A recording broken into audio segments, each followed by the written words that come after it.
Pourquoi la symbolisation? C'est ça votre question, hein. Alors, on est déjà dans tout ce rapport.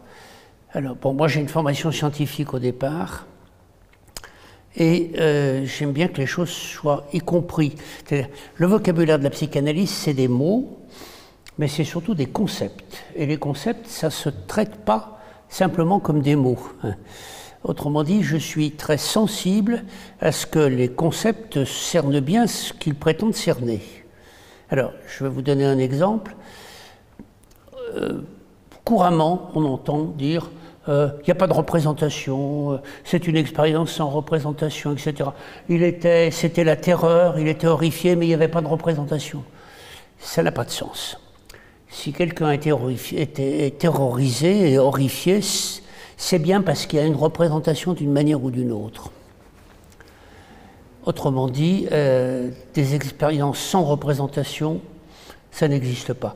Et ce qui est quand même très très important à souligner, c'est qu'effectivement, tout le cerveau est formaté pour fabriquer des représentations.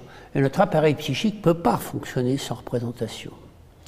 Autrement dit, les distinctions qui étaient classiques entre représentation de mots, représentation de choses, etc., à partir du moment où il y avait cette idée qu'il existait des choses sans représentation, ça ne pouvait pas aller.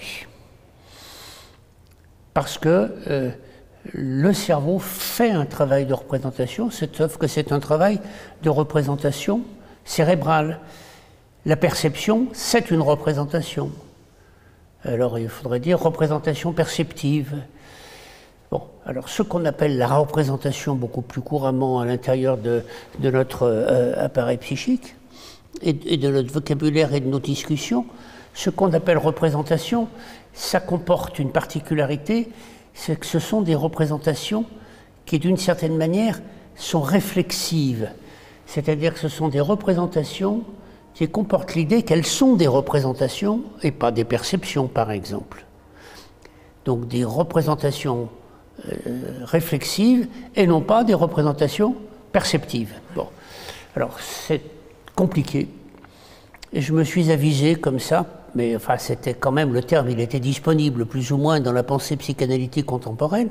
Je me suis avisé qu'on avait un terme et qu'il n'y a pas d'ambiguïté sur le concept de symbole.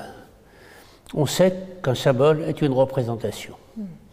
Donc ça m'intéressait d'utiliser ce terme de représentation symbolique ou de symbole ou de symbolisation. Alors pourquoi de symbolisation?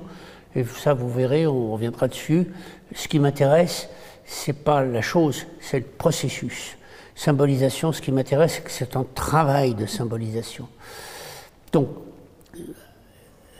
symbolisation pour souligner cette caractéristique-là. Pour souligner que c'est un travail de la psyché et un travail de transformation aussi.